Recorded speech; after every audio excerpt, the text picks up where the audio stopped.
Se a gente pensasse em software como um prédio, como seria o projeto dele antes de começar a construção? A resposta para isso está na UML, a linguagem de modelagem unificada. Pense nela como se fosse a planta baixa universal para qualquer sistema. Ela garante que todo mundo, do arquiteto ao engenheiro, esteja falando a mesmíssima língua. E isso já nos leva para uma pergunta fundamental. Como é que as equipes de hoje em dia lidam com a complexidade absurda que é criar um software?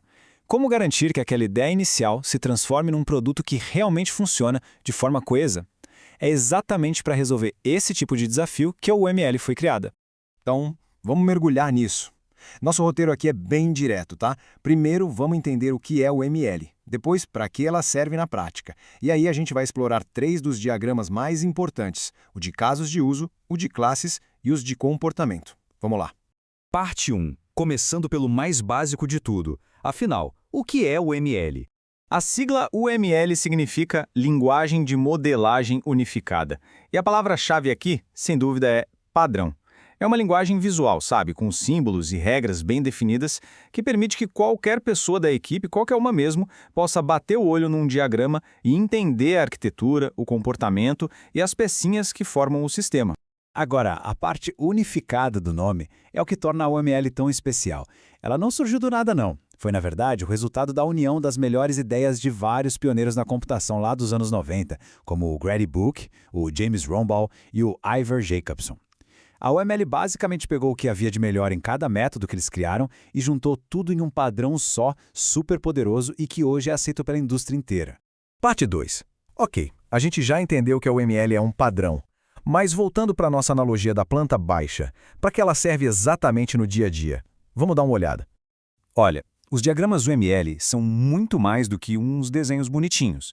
Eles servem para visualizar a estrutura do sistema de um jeito claro, para especificar com precisão como ele deve se comportar. Eles podem até guiar a construção do código e, claro, são uma forma excelente de documentação e, talvez o mais importante de tudo, de comunicação entre todo mundo, desenvolvedores, gerentes e até os clientes. Parte 3. Vamos começar com o nosso primeiro tipo de diagrama, um que foca na perspectiva mais importante que existe, a de quem vai usar o sistema. Um caso de uso responde à pergunta o que o sistema faz para o usuário. É simples assim. Ele descreve uma interação, tipo fazer login ou comprar produto. O ator é quem interage com o sistema, que pode ser uma pessoa ou até um outro software. O grande objetivo aqui é capturar os requisitos funcionais, ou seja, o que de fato o sistema precisa fazer. E por que isso é tão útil? Porque os casos de uso são simples, fáceis de entender até para quem não é da área técnica, eles garantem que o desenvolvimento esteja sempre focado em entregar algo de valor real para quem vai usar o sistema. E tem mais, cada caso de uso vira uma base perfeita para criar os testes do software depois. Parte 4. Bom, se os casos de uso mostraram o que o sistema faz, o diagrama de classes mostra como ele é por dentro. É a verdadeira planta baixa da estrutura interna do software. Esse diagrama é, sem exagero, o pilar da modelagem orientada a objetos. Ele mostra as peças do nosso sistema, as classes, e como elas se conectam umas com as outras. Cada classe funciona como um molde para objetos, definindo que tipo de dados eles guardam, que a gente chama de atributos, e o que eles conseguem fazer, que são as operações.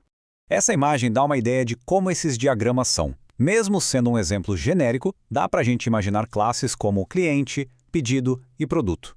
O diagrama de classes vai definir o que cada uma delas é e como elas se relacionam. Por exemplo, um cliente pode ter vários pedidos, e um pedido pode ter vários produtos. É exatamente essa estrutura que o diagrama desenha para a gente. E para criar um bom diagrama de classes, a palavra-chave é clareza. É fundamental usar nomes que façam sentido e evitar poluir o diagrama com informação demais. E um ponto crucial, usar os símbolos certos para indicar a visibilidade de cada parte, público, com o sinal de mais, que todo mundo pode ver, privado, com o sinal de menos, que só a própria classe acessa, ou protegido, com o jogo da velha. Isso ajuda a organizar e proteger o código. Parte 5. Bom, a gente já viu a perspectiva de quem usa o sistema e já viu a estrutura estática dele. Agora, vamos ver como modelar o sistema em movimento, em ação. Os diagramas de comportamento basicamente mostram a dinâmica do sistema. Eles respondem perguntas como em que ordem as coisas acontecem ou como o status de um objeto muda com o tempo. Vamos ver 2 exemplos-chave para entender isso. O diagrama de sequência é perfeito para visualizar um fluxo bem específico. Imagina o processo de uma compra online. O cliente clica em comprar, aí o sistema verifica o estoque, depois processa o pagamento e, por fim, confirma o pedido. Esse diagrama mostra exatamente essa sequência de mensagens trocadas entre os diferentes objetos do sistema, um passo de cada vez. E o diagrama de máquina de estados? Esse aqui é ideal para modelar o ciclo de vida de um único objeto. Pensa num pedido de uma loja. Ele começa como pendente. Depois que o pagamento é aprovado, ele muda para aprovado. Quando sai do armazém, vira enviado e, finalmente, entregue. Esse diagrama mapeia todos esses estados possíveis e o que faz o pedido mudar de um para o outro. Então é isso. Desde a visão de quem usa, passando pela planta baixa interna, até o comportamento dinâmico, a UML nos dá um conjunto de ferramentas poderosíssimo para a gente conseguir comunicar ideias sobre sistemas complexos. Não é só sobre desenhar caixinhas e linhas, é sobre construir uma linguagem em comum para transformar grandes ideias em realidade. E a questão que fica é, qual projeto complexo por aí não seria simplificado com a planta baixa correta?